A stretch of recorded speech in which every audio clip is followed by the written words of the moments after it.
ગુજરાતના કચ્છ પ્રવાસનને વૈશ્વિક ઓળખ આપવાના ભાગરૂપે ગુજરાત પ્રવાસન વિભાગના સહયોગથી 50થી વધુ કાર સવારોની 1500 કિલોમીટરના પ્રવાસનું આયોજન કરવામાં આવ્યું છે। આ માટે અમદાવાદથી વહેલી સવારે કચ્છ જિલ્લાના 1500 કિલોમીટરની સાહસિક સફરનું પ્રસ્થાન કરવામાં આવ્યું હતું।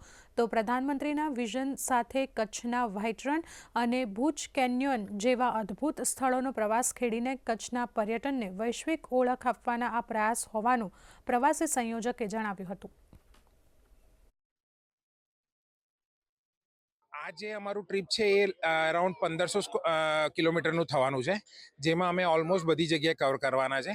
અમે જે સ્ટાર્ટ કરવાના છે અમદાવાદથી છે, કેમ કે અમદાવાદ આપણું સેન્ટર થાય છે, એટલે બધા જે લોકો આવ્યા છે ઓલમોસ્ટ બધી ઇન્ડિયાથી બધી જગ્યાથી આવ્યા છે। કોટેશ્વરથી પછી અમે માંડવી અને ભુજ આખું થઈને, એટલે ટોટલ જે કચ્છનું આખું જે બાઉન્ડ્રી છે અમે ફરીને પાછા અમદાવાદ આવવાના છે। એટલે બેઝિકલી આપણે લોકોને એ બતાવવા જ લઈ જઈ રહ્યા છે, જે એની વસ્તુ મેઇન રનની છે, જે સોલ્ટ પ્લેન્સ છે, એ લોકોની ટેરેન્સ છે। गुजरात से बाहर जाते थे सारी चीज़ें एक्सप्लोर करने के लिए, पर हमारे गुजरात में ही काफ़ी जगहें हैं जो एक्सप्लोर करने जैसी हैं। सो ये हमारे लिए बहुत अच्छी अपॉर्चुनिटी, हमारी गाड़ी के ज़रिए से हम ये पूरा गुजरात को एक्सप्लोर करें।